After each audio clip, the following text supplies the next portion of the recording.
Sementara itu pemirsa, setelah sempat berada di angka Rp14.450.000 per suku, harga emas perhiasan kembali mengalami penurunan pada hari Sabtu 6 Juni di angka Rp14.300.000 per suku. Harga emas perhiasan di Pasar Sako Palembang terpantau mengalami penurunan pada Sabtu 6 Juni 2026 di kisaran Rp14.300.000 per suku atau setara 6,7 gram.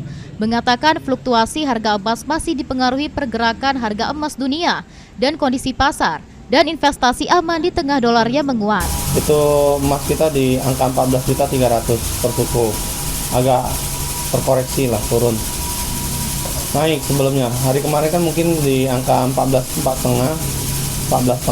ke 14.300.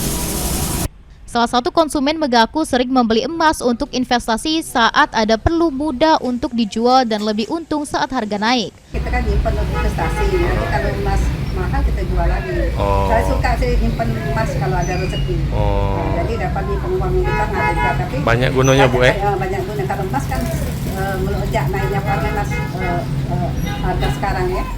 Penurunan harga saat ini juga dimanfaatkan sebagian warga untuk menambah koleksi emas sebagai tabungan dan investasi masa depan. Muhammad Aidil, PAL TV.